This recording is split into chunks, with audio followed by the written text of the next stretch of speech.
Dan, Good. you want to kick us off today? Hi. Certainly, I would love to kick off on this one. Okay. Can I just clear something up? I think in the States you call it the serve toss. In the UK we call it the ball toss. But I'm sure we can reach some accommodation there. And so the reason I wanted to talk about this today was actually, if I put myself on video. Yeah, so the reason I wanted to talk about the ball toss in particular today was, I think, what a ball toss, when it's going wrong, it points to something really fundamental about the way that you approach the game, and really something fundamental that can be changed and have a really big impact on the way either you or your student approaches a competitive situation. And I want to start with this thought, and this has occurred to me in my decades of tennis coaching. Okay, the ball toss is never as bad as you or your player thinks it is. Okay, now that coincides with one of the art of winning principles, which is the perception distorts. Okay, so the way we perceive a ball toss is really distorted sometimes. In other words, it's nowhere near as bad as our players think it is. So I want to highlight quickly three problems. Number one, I think one of the problems we see in the ball toss is caused by the two hands moving out of sync. So left hand tends to keep going and the right hand just stops. That's the first one. The second one is the left hand stops on the ball toss before the eyes. Okay, so it's a really kind of short, sharp, little jerky ball toss. Again, that can be in combination with one where the two hands are working out of sync, and we see that, and up goes the ball. 3, the left hand stops short and doesn't continue. Okay, you can see that there. I like a little halo there. And I think that's a problem, because when the hand doesn't continue up through the ball toss, it's got, oh, there we go. It's got two consequences. One is the body isn't stretched up, the rib cage isn't lifted, and the second and possibly more important one is the right hand. Can you still see me? Waving my hands around. Great. The right hand tends to follow the left hand. So if the left hand's low and hasn't gone up, the right hand tends to snap short. Okay, that's what I found. And we've got Pierce here doing a beautifully guided ball toss there. Maybe, you could be hypercritical and go, oh, look, it's just a little bit off to the right, but it makes absolutely no difference there. That's got everything in it there, I think. Okay, so what are the causes of these ruptures in the ball toss? So I think number one is blind panic.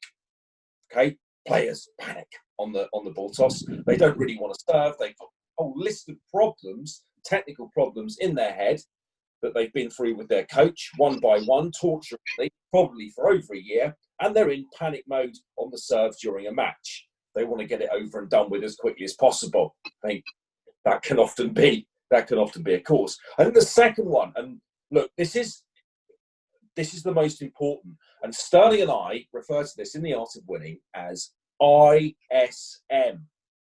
Okay, now the serve, being the serve, is particularly vulnerable to what Sterling and I call ISM. So what is ISM?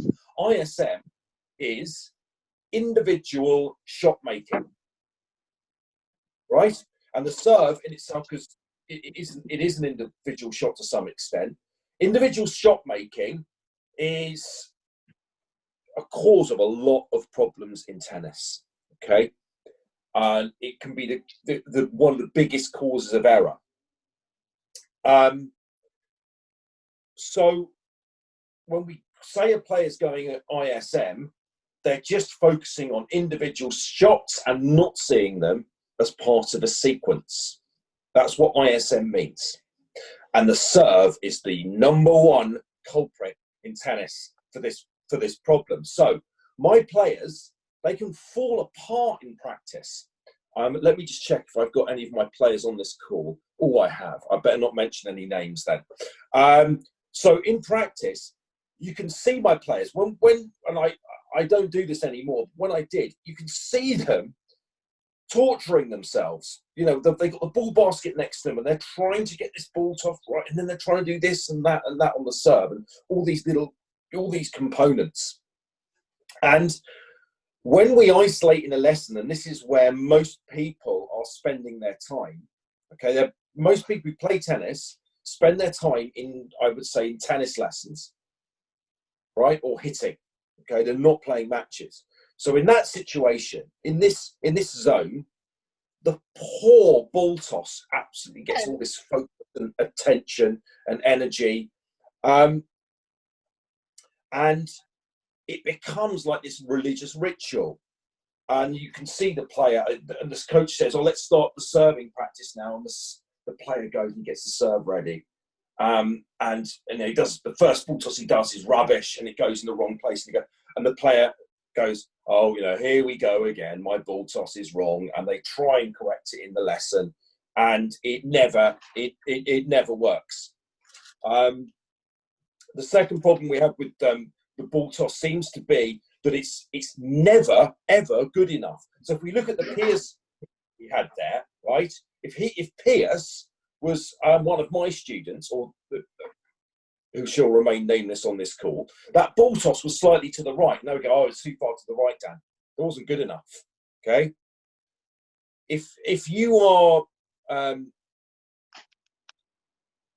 if you're in this mindset where the ball toss has got to be perfect, okay, and most players are, then you've got a really narrow channel, right? And the ball toss got to be perfectly straight. And if it gets Sterling, can you bring that picture up again?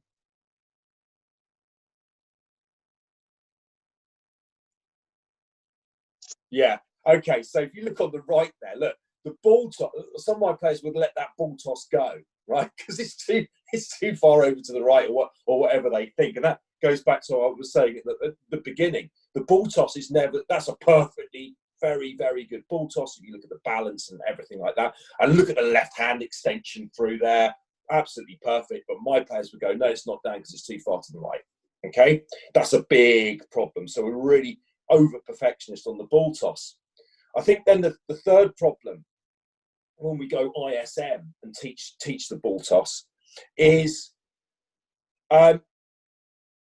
if you're a coach, you may have experienced this. They do a ball toss and it maybe goes to the left and it goes to 11 o'clock, as in, you're setting up for a topspin ball toss, and they let it go, and you're thinking, "Oh, why did you let that ball toss go? It was that's ideal for the kicks, the topspin serve that we're going to look at." And I see that time and time again, and people think that that's the wrong ball toss. So, what do I think the problem with the ball toss is, and why is it so interesting to look at it? Okay, can we unmute everyone? Is that okay, Sterling? Are they unmuted?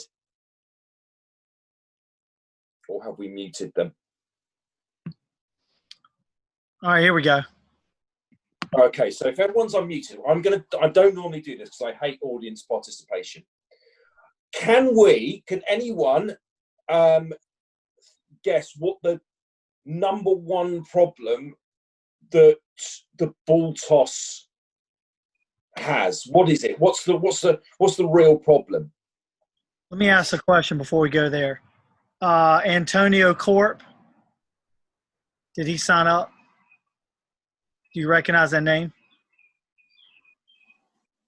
Yes. Okay.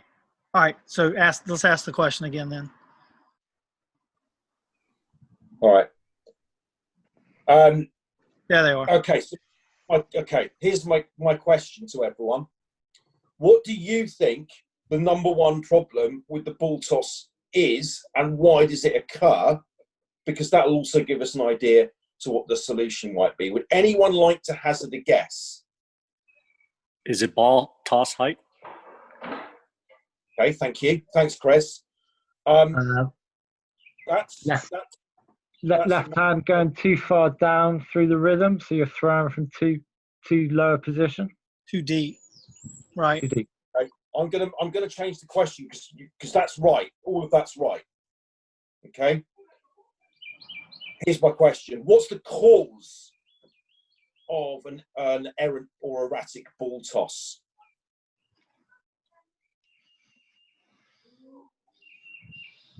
Okay.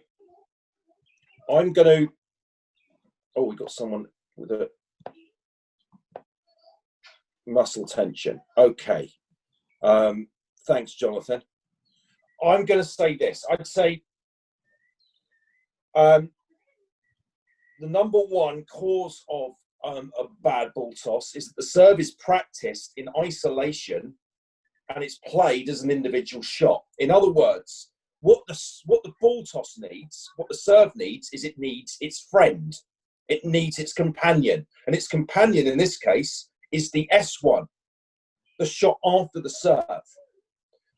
The sequence, the serve sequence, the S and the S1 together, is extremely important, right? It is the most important sequence, okay? When we practice the serve and do the serve non-sequentially, in other words, practice it on its own, go ISM, then that is the cause, I would argue, of a bad ball toss. We just focused on the individual shot on the serve, okay? And I think the serve needs to be seen tactically. When we start thinking about the where and the why, and that's what happens when we do the serve sequentially, we'll find the how. And Sterling is the world expert on this principle. Okay, so the tactical, the where, why, and when will determine the how you do this. In other words, an erratic ball toss, the first place I go is to get the player to have some purpose and a why to the ball toss.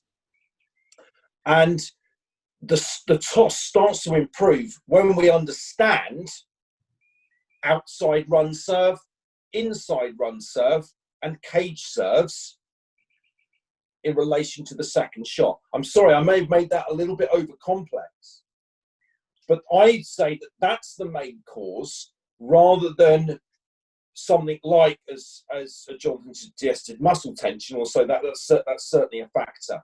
So Sterling, I'm sorry, I may have overcooked that a little bit, but No, it's okay. No, that's good. I pass that to you now. Yeah.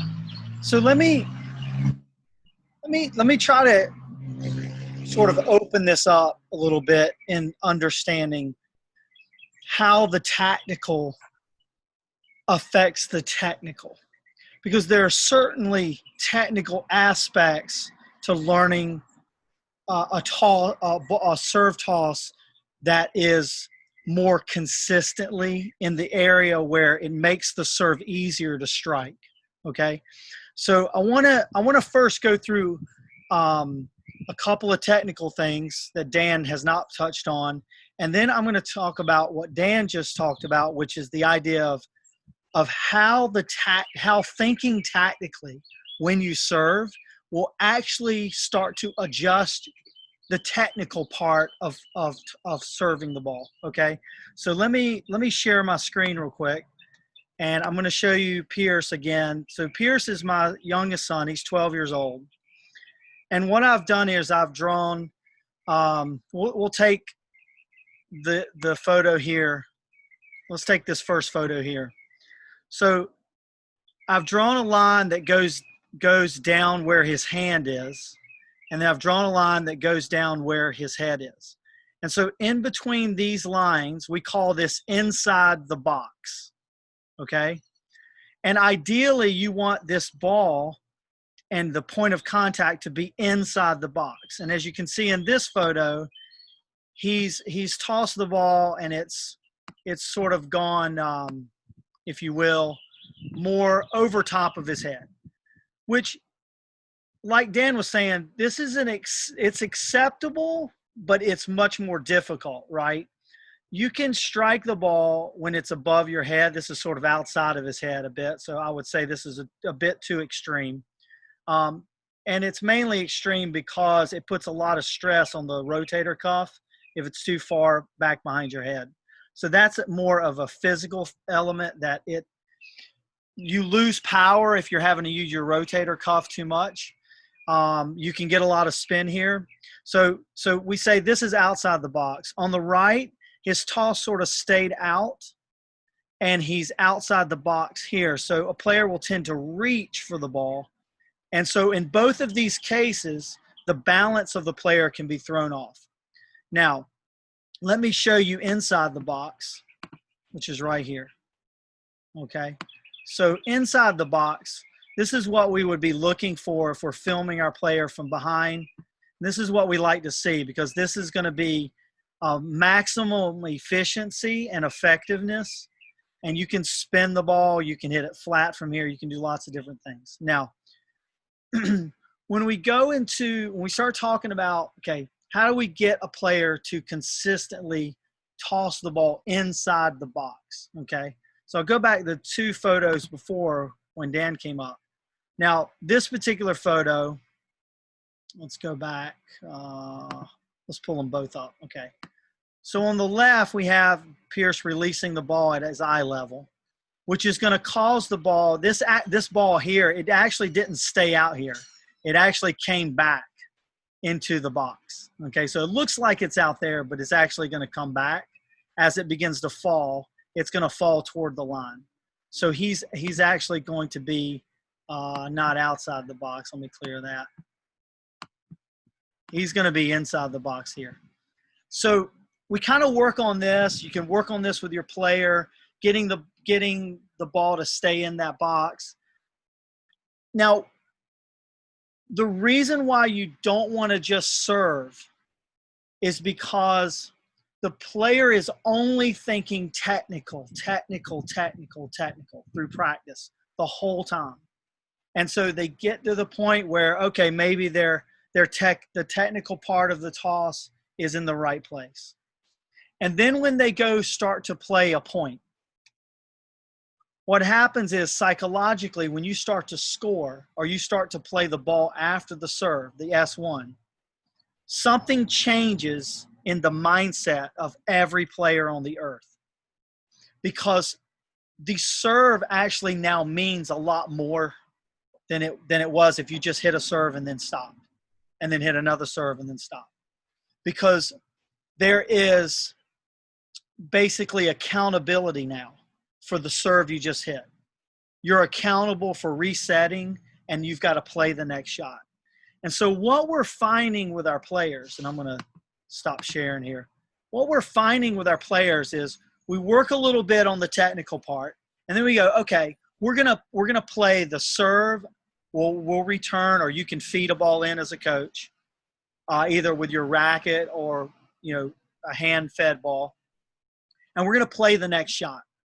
And so what happens with the player is they begin to take their mind off the technical part of performing the serve, and they start to focus more on, okay, where do I need to place this so that I can get a forehand, or am I getting a backhand after I hit this serve?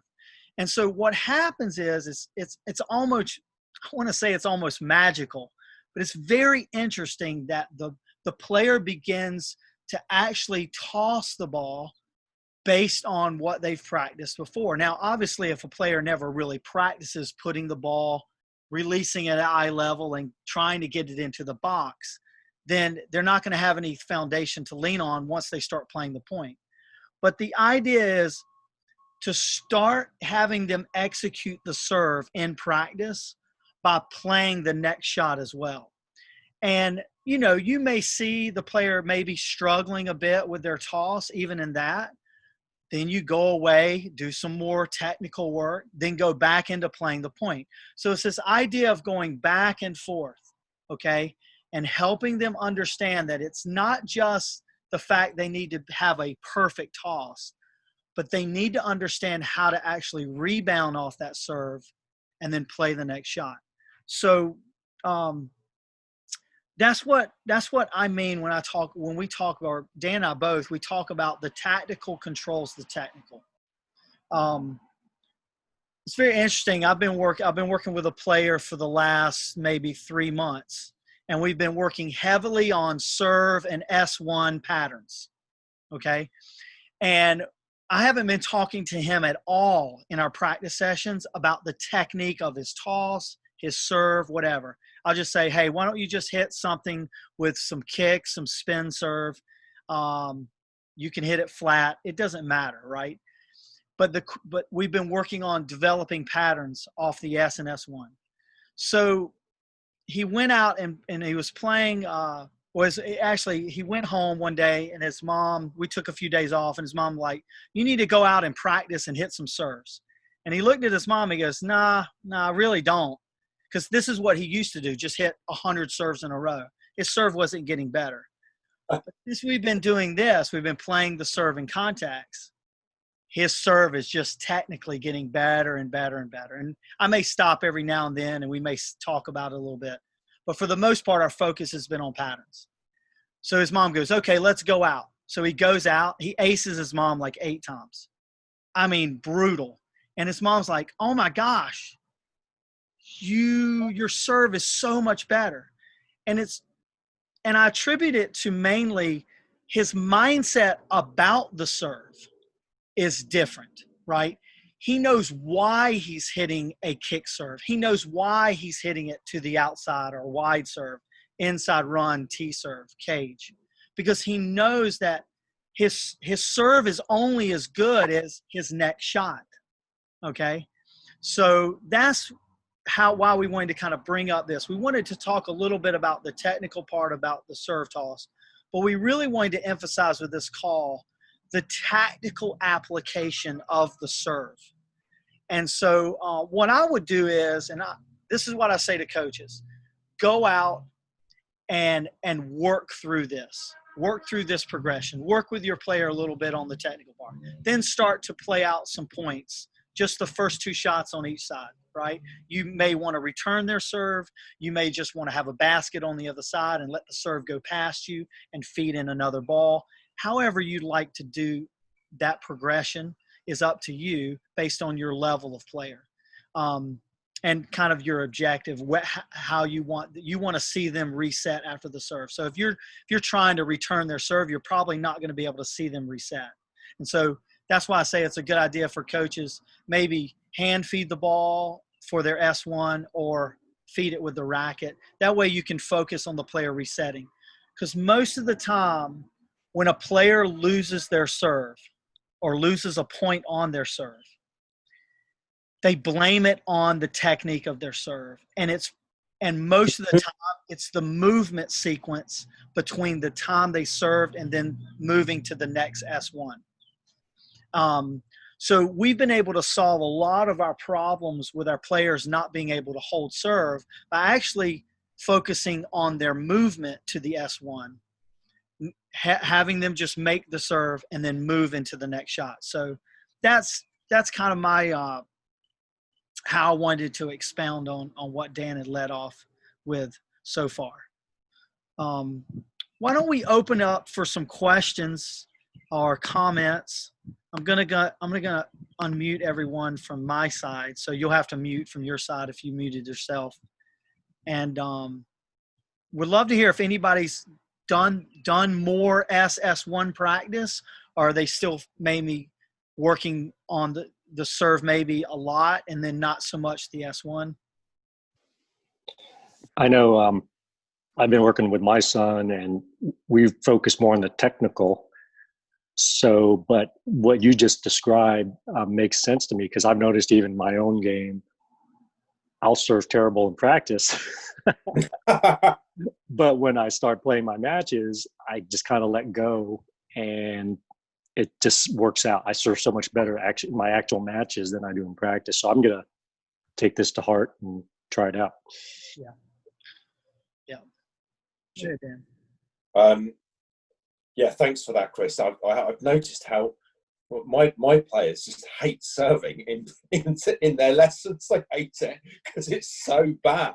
Because they know, I think they know the benefit of doing the serve sequentially, tactically. And it's ironic, I think, that the ball toss can be solved by the shot that precedes it. So the ball toss can be served if you think about the shot, your S1 that's coming up. Because as you say, the serve's only as good as the shot that follows it. And that's really ironic. So to get your brain out of thinking about the ball toss in particular, which I think is part of the problem. But I'd like just to share an observation on the actual the technical side. I think the serve's panicked still, and players rush it. They want to launch that ball, and they get that short ball toss and jab at the serve. And I've noticed this in golf actually with my swing that I corrected recently. I want to hit, and the golf pros said, Dan, it's way too fast. And I think a lot of players are obsessed with this notion of what a good serve is. Okay, of course, what do they think a good serve is? Fast and low. So they're snatching away, trying to smack the ball. So I've got a simple solution or a simple suggestion to my players: is we slow a left arm and slow a left hand through the ball, producing a much better quality serve. And that's done in the context of what's to follow and just slowing it down. Yeah, I think, Dan, you bring up a good point, and this is one of the things I wanted to. Jonathan had mentioned about the tightness of the arm, of the throwing arm, right? And so a lot of our tightness physically comes directly from our mind and then from our emotions. So it's our mind, our emotions, and then our physical, right? So if we're not thinking about where we want to hit the ball, right, where we want to place our serve in the box, why do we want to place it there? Okay. If I'm looking to get a forehand on my S1, I'm going to be much more focused on where I would like my serve to go. So I'm going to be a little bit more relaxed in my motion, maybe my throwing arm, even my hitting arm, right? It's like Chris said, he kind of lets go once he gets into a match because he understands that the objective in playing a point is to make your serve. Right. And if you want to get more specific, making it with spin, making it to the outside, to the inside, right? Hitting it straight down the middle of the service box, caging my opponent, making them move around the return instead of just reaching out and in their strike zone. So the idea here is to get a player to bring their attention to the why, the when, and the where. And that will sort of clean up the how.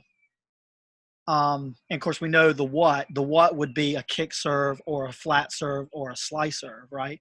So it tends to loosen your body up. You become a little bit more fluid in your motion because your focus is not on this execution, if you will, of the serve. It's more, how can I get this ball to shape into the court and then get ready, right? So some of our players have found that, yeah, they hit a bomb of a first serve, beautiful flat bomb serve, and then they miss their S1. And we're like, the speed of your serve is not equal to the speed of you resetting. So they hit this bomb and then they don't reset fast, because the faster you hit a serve, the faster it's going to get to your opponent and come back if they make a play on it. And so we slow the serve down so that they can reset, and then we sort of ratchet it up and then work from there back and forth. So the comfortability that a player begins to have, or the confidence level of the player begins to increase as they begin to play a serve and then play the next ball, and then play a serve and then play the next ball. There becomes a rhythm. They begin to make more shots. they begin to make more S1s, and that helps their confidence on the serve. So they become looser with the arm. They become more fluid with the motion. So that's the idea behind the tactical and the technical working together. Can you just have, Sterling, can you have a look at John's question or suggestion? Yeah, let me look at John. Okay. Definitely all S1. Okay, we never serve in isolation. Typical pair players with 2 balls each. Hit your first, and the partner tosses you the +1. Hit second, then partner tosses. Yeah, I mean it's great. Like that is a fantastic way to get your players to work together, and actually, you know, when the players work together in this way, like Jonathan is suggesting, it really opens the eyes of the player that's actually feeding in the S1, right? And then it helps them learn this skill of sequencing shots together, right? Yeah. I think that's a brilliant idea. I mean, we play a lot of points, and we actually make games out of them, where we serve, we return, we play the S1, we play the R1, right? And then the point's over. And either both players get a point, 1 point each for making both shots, or the serve player gets a point because they made both, and then or whatever. So however you want to score there. But the idea is to introduce scoring with your practice, because the score will change things psychologically as well.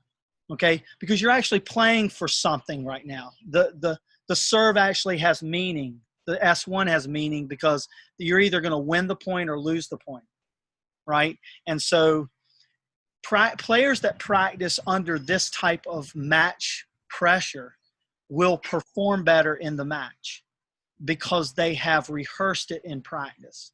And so this is why the art of winning exists. This is why I've spent the last decade going down this road of contextualizing everything we do in practice. I would like to say this, you know, the more you have a player on court through the week, right? Some players you have twice a week, some you have once a week, some you have 4 or 5 times a week.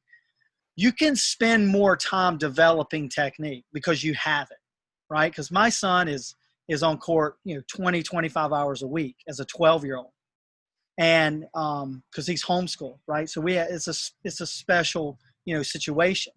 And obviously his dad's a tennis coach. So we can spend a little bit more time on the nuances, and he's going to get there quicker because of that. But we still have a very balanced mix of S and S1, R and R1, things like that. Because I want my son not just to have a really good technically sound serve, but I want him to know why he's working toward a technically sound serve. And so I have some beginners that are with, or some players that are coming out, and they're only with me 1 or 2 hours a week.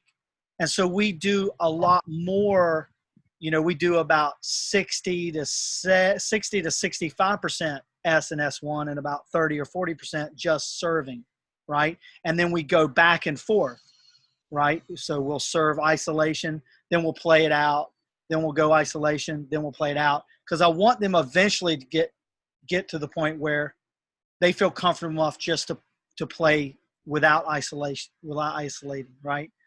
Any more questions, comments? You can type them in. You can ask your question live.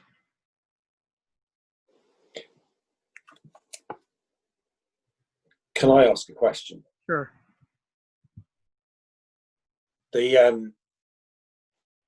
When we worked with so-called more advanced players, we were often told, and I do this myself, if I want to slice the serve, I throw it out to the right.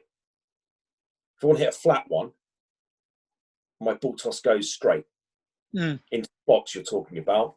And if I want spin, my serve comes out the box and to the left. Where are you on varying the ball toss to produce the three different types of serve? So what I would say is, first I would reference Pete Sampras.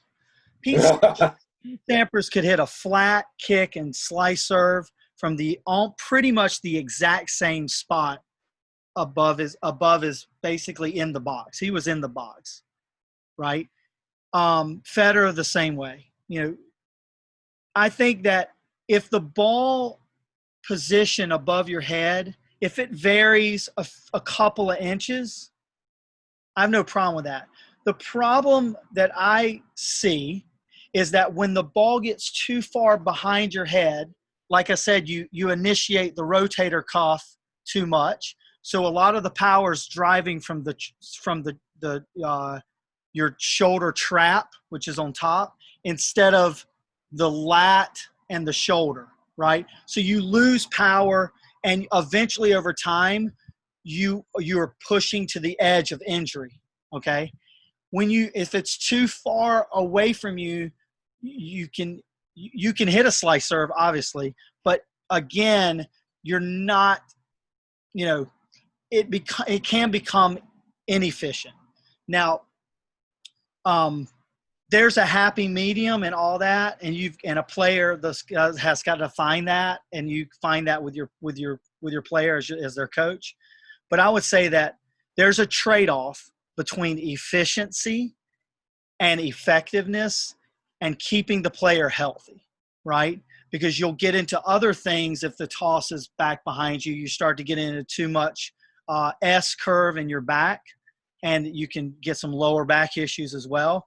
And then the pushing of the ground, the velocity of the ground force reaction, right? So there's a lot of different things that you start getting into. But I found that, an advanced player or a player that is moving into that, college level, they're going to play college or they're playing college or on the tour, they can pretty much hit any serve, and their ball toss is not, it's a few inches off. I saw this, I think, last year, and it was something Craig O'Shaughnessy well, no, it wasn't Craig. It was on TV. I was watching a match, and it was it was Tsitsipas and it was Federer, and they showed the ball toss position above their head over like a set, and Federer's varied above his head about 5 inches. That's about as far as his ball went, 5-inch space. And Tipsarevic was out here about 1.5 feet, about 14 inches. So it was Tsitsipas. Tsitsipas's toss his range was about 8 to 9 inches wider than Federer, which what it says is Tsitsipas is working harder physically to make those serves, right? Because he's all over the place, and Fed's just right in the pocket of 4 or 5 inches moving back and forth. So the efficiency is very important, especially at the highest levels, because a player has to be efficient in order to hit that serve throughout a 3-setter, or even if they're playing Grand Slams, 5-setters. So because we know that as your physical body begins to decrease in energy, so goes your mind and emotions, right? So they work both ways, all right? If your mind is clear about what you're doing, your physical body will tend to relax and you'll execute it a lot more efficiently. If you are efficient with your motion, then your mind and your emotions is freed up to be in a state where you can focus on what you really want to focus on. So that's the relationship that I see with how you move the ball toss above your head. Any last questions for today? We're going to wrap it up here. You can always email us questions. You can always get in touch with us. Messenger, Facebook. You can go on our website. All right, awesome. Well, thanks again, everyone, for joining us today. On Thursday, can I just yeah, go ahead. The link to the website. We've got everything. Yes. we've got it all on there. It's all the podcasts that we're doing. It's all on there in what we call Winning Flicks. And it's very, very simple. If you want access to everything that we've done and are doing, we got a $1 access trial for you. And there is tons of stuff in there, including what we've been talking about today and what we're going to be talking about on Thursday. Yep. Which is the kick top circle. spin. The top spin kick circle. Yeah. Yep. So you can go artofwinningtennis.com, and this site we're constantly updating it. It's going to be something that is going to just grow, but we've already got tons of information on there, resources about all of this, and then you can always shoot us a question, email, say, hey, I'm in this portal, can you help me out? I'm having issues figuring out how to implement this part of what you're talking about. So we can always help you there. But thanks a lot for joining us, and we'll talk to you on Thursday. You can also see these reruns of all these episodes on Winning Flicks, which is on the website, the Winning Flicks portal. So have a great week. We'll see you Thursday.